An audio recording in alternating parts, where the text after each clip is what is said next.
Hey guys, how's it going? So there's a few things that I would like to tackle outside today.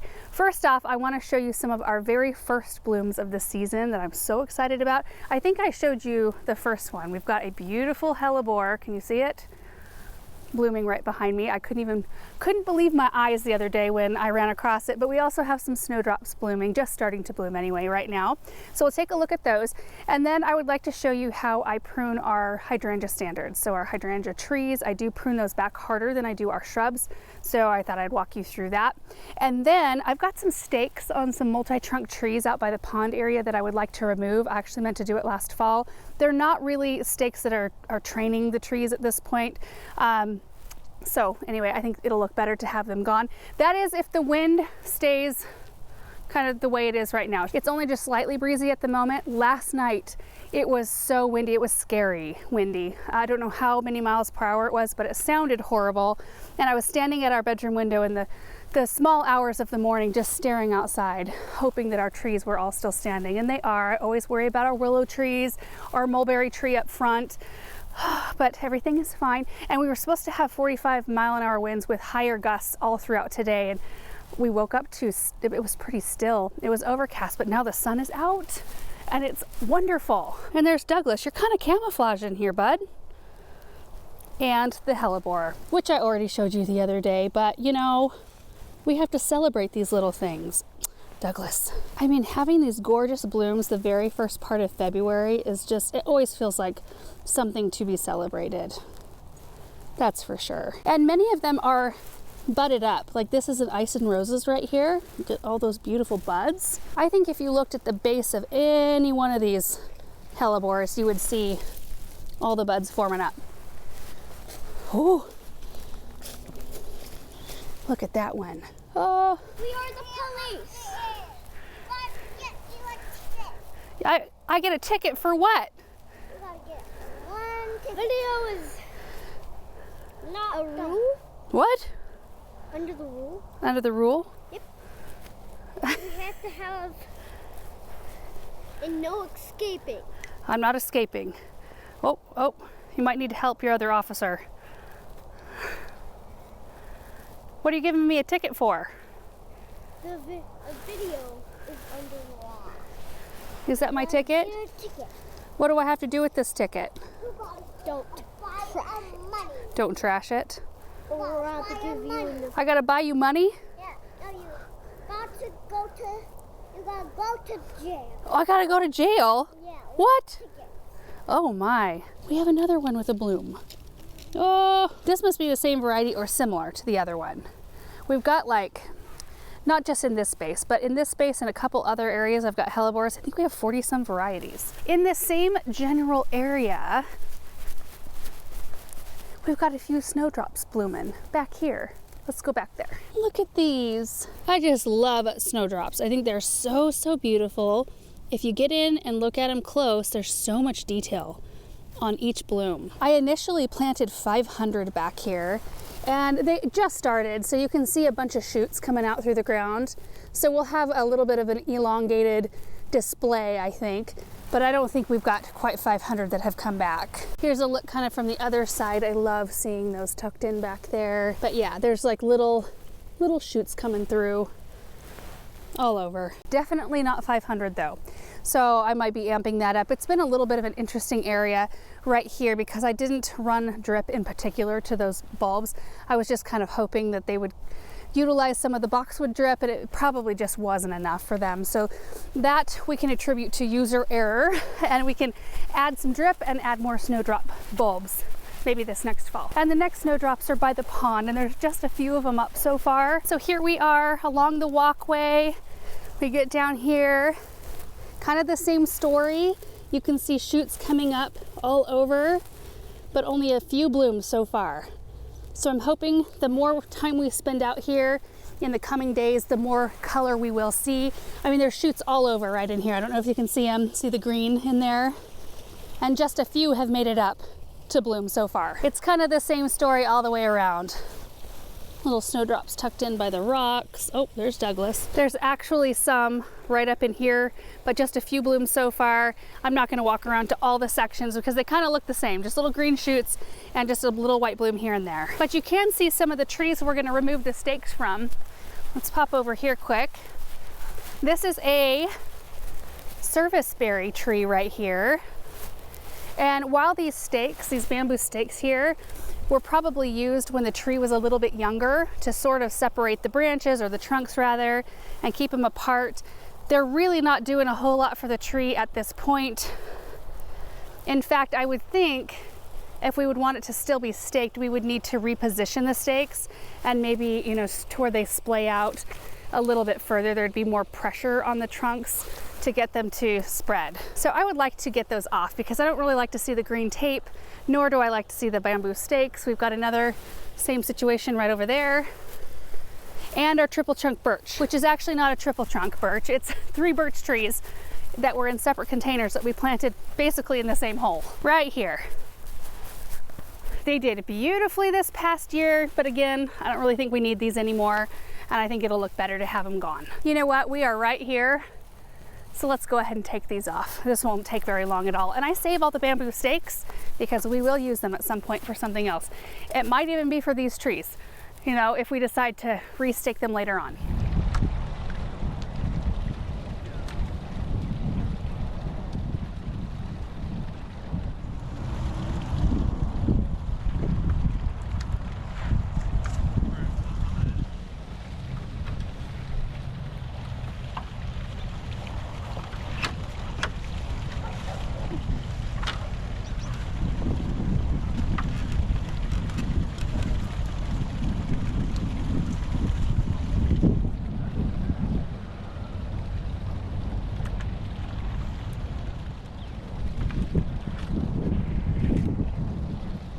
They were really providing no support, minimal at best.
Oh, it looks so much better to have these trees unfettered from those bamboo stakes. Oh, these are a serviceberry called Princess Diana.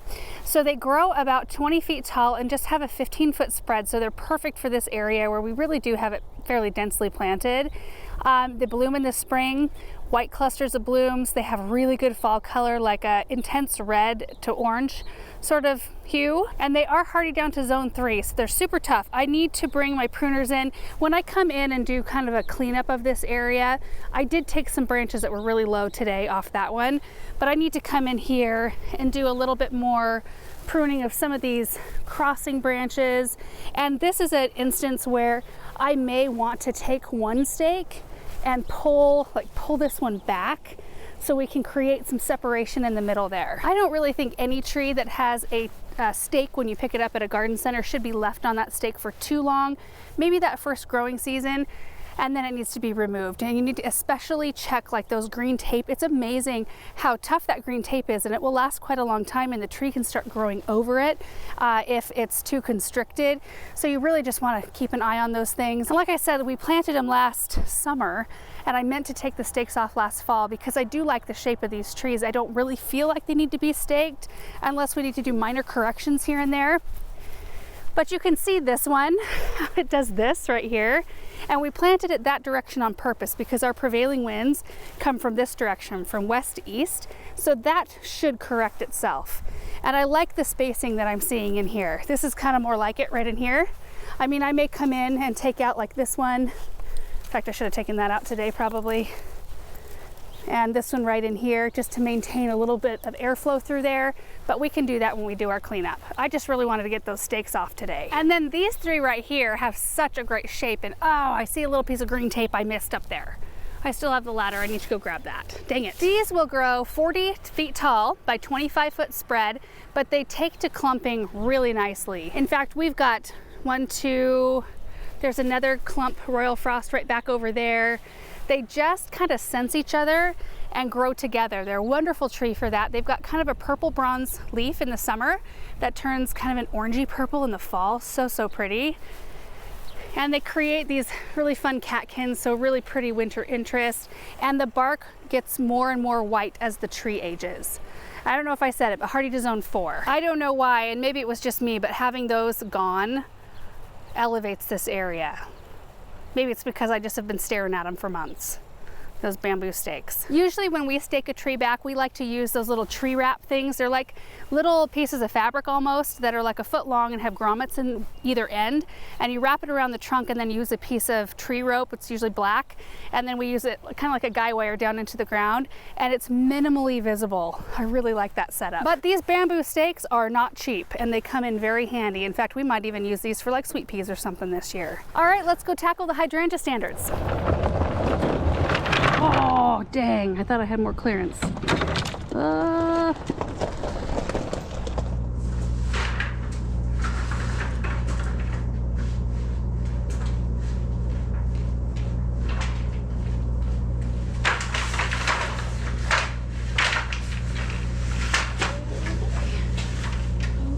These are quite long.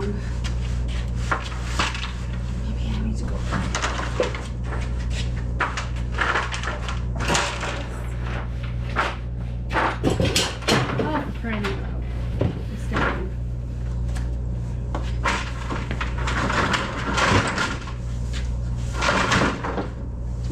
What a cluster over here.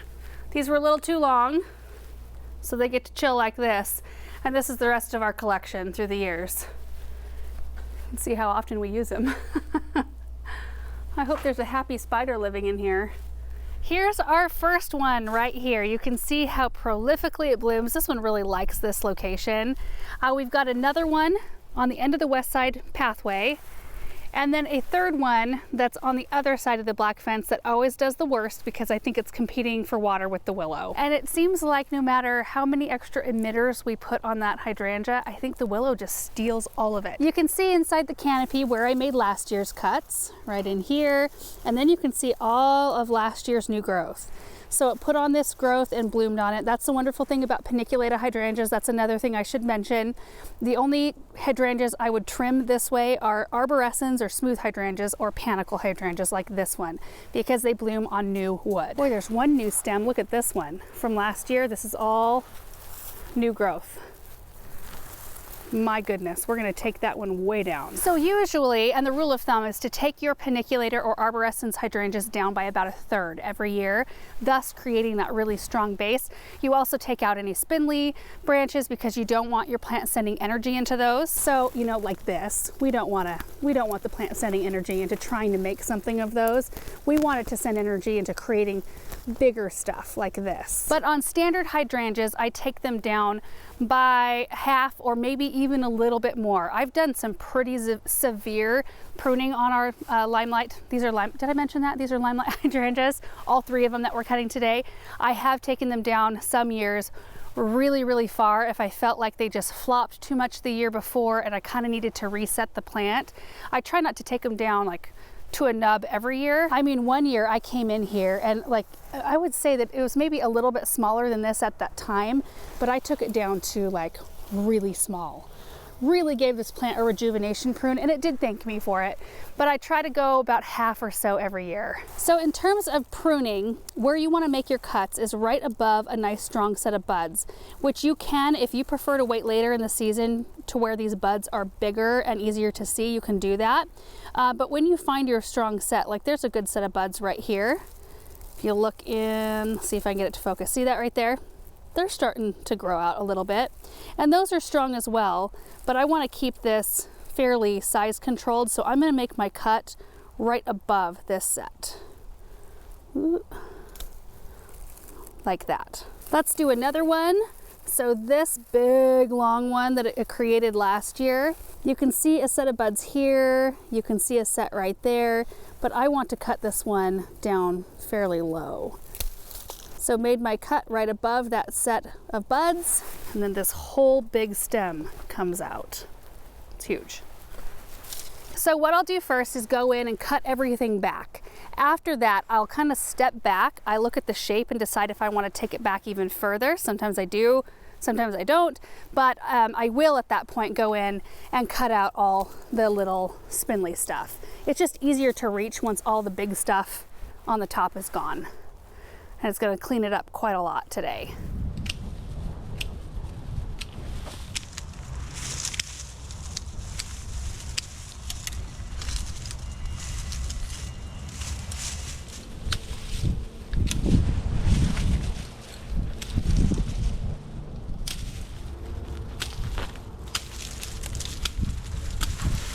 Step one done. Look at that. So you can see we just took it down to nice big sturdy stuff, but I am gonna go in, cut this little branch out that's kind of cruising from the bottom right up through the center of the canopy. Get that out of there. And then we're gonna go through and trim out all of the weak, small branches. So that is step two. Let's get that done.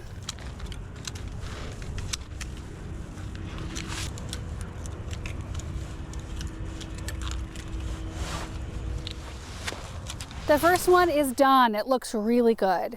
Do keep in mind as well, when you are pruning, anything that's broken or damaged, cut those things out. Keep in mind airflow around all the branches too. If there's anything that looks like it's going to grow together or rub on each other, get rid of one of them so that, you know, every branch that you leave has plenty of space. And this one's looking really nice. Look at this one. Our second one. It is so sad in comparison. Now I have trimmed some of it off, and I think it was when I came through and did some clean out earlier on. I don't remember. Anyway, there were more blooms on it last year, but they were definitely more sparse. So yeah, I think just because it's sharing the root system area with a willow, and it does get overspray from a grass sprinkler, and I think that that causes some hard water buildup, and plants just don't like that here. And it's very hard to avoid that. In fact, you can see over here, if we get close on these arborvitaes,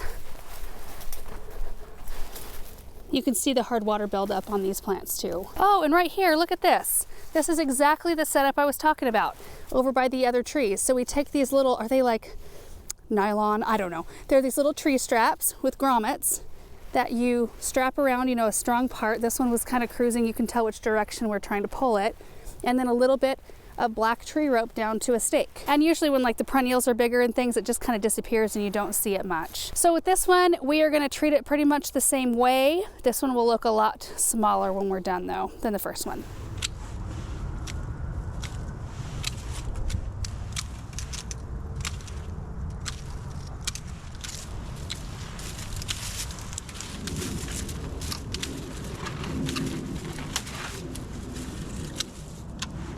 Well, that definitely looks better all cleaned up, and I was really encouraged as I was making my cuts over here. You know, I don't know if you can see it, but there's still green in there. So there's life in all the branches. We're just gonna have to love on it a little extra harder than we have been, because I really planted these two with the design of having them kind of frame in this space. And so far I have a really good strong frame on that side and kind of a puny one on this one. I need to cut back this lavender too one of these days.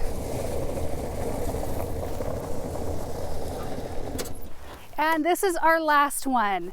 And you can see how much bigger the canopy is from this angle. Anyway, if you look at it from this side, it's like half of a tree, because this is an instant karma elderberry. And this one last year, I just started to train it up into tree form, which I will be thinning it out even more and thus giving this plant more room to grow and hopefully even out a little bit. But if you stand back from this angle, you can see where I made my cuts last year in the interior of the canopy and just how much growth that this one put on. I mean, look at this. See that cut? And then the branch, look at it, all new growth last year. That's wild. So this one, I mean, I'm just gonna be making my cuts just up from last year's. So I'll follow this up to the first segment and maybe making my cut right there. And then it should shoot out new branches from that one. Same here and here. There have been some years, like on those rejuvenation prune years, where I would follow this branch down to the next set of buds down here and then make my cut. So I try not to do that every year or even every couple. I want these plants to be robust and I want them to, you know, be large-ish, but it's a really good way to rejuvenate it and keep it size checked. Also, here's another Royal Frost Birch. We planted this one, 3 individual trees per one hole down there. I forgot about this one. Boy, it's grown a lot.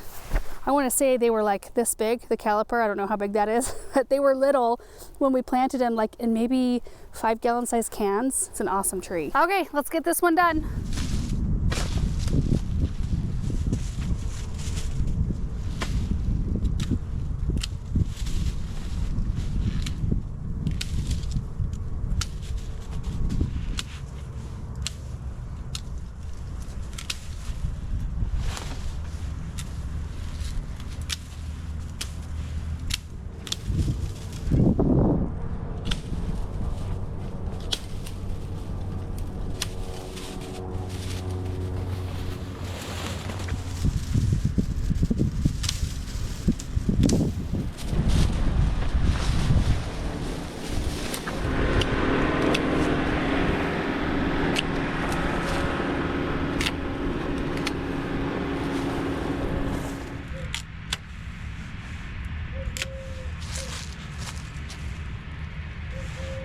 Well, that ended up being more of a rejuvenation prune, much more than I thought it was going to.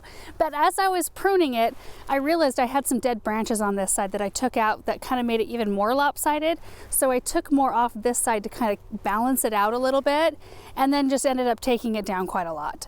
And I do think shape-wise that will help things out. You can see it's kind of leaning to the left, and that's probably due to the fact that the whole thing was trying to grow this direction to get more light. So we'll do more of a shave up kind of prune job on this elderberry, and this has plenty of space now to fill in. So we might try to stake it back a little bit and kind of correct that lean. But I'm really happy with this. It's looking real good. We have a lot more work to do just in this immediate area. I mean, we've got roses to prune back. I've done a few that I've run across in the south garden, but I haven't done my main rose cleanup yet. We've got to cut back perennials in this space. And then I need to address this instant karma elderberry. This is like this one right over here, but pre-prune. So I just let this one grow in a shrub form, and while it's been a wonderful screen, it screens out this street right here completely. I also have a serviceberry here. I've got a weeping Alaskan cedar. I've got a 9-bark down in here and a spring snow crabapple. So, I mean, as these trees grow, this is gonna need to go. But I think for now, what I'm gonna do is a severe prune. I'm gonna take out all of like this scrubbier looking stuff, and there's some nice big trunks in there. And I thought we might just try to do like a smaller tree form of this. I don't know. We may end up just taking it all the way back down to the ground and letting it kind of flush out from the base, and hopefully that'll size check it. Really in an effort to unearth this beautiful evergreen too. I just love it, and you can only really see it from that back side. But this area is also about ready to burst into color. There are daffodils coming up everywhere in this whole space. I think we planted, did we plant like 600 or 700? Could be 1,000 in this area, I can't remember. But they're all throughout, and they come all the way down to that space. just fill it in. And you guys, I think that's gonna do it for today. I really just had those little chores planned because I thought the weather was gonna be way worse than it actually turned out being. So it's been a really pleasant afternoon. So I'm gonna go now and just get all of my seedlings watered and spend some time watering houseplants in the studio in the Hartley. I think that'll be a really nice way to end the day. So anyway, I hope it was helpful seeing these hydrangea standards being pruned back. I know it can be a little bit difficult to know, like, do I prune them exactly like I do a shrub in the ground? I mean, it seems like they should be fussier. They're really not. You can't go too wrong with a panicle hydrangea. They're very, very forgiving plants. So anyway, thank you guys so much for watching, and we will see you in the next video. Bye.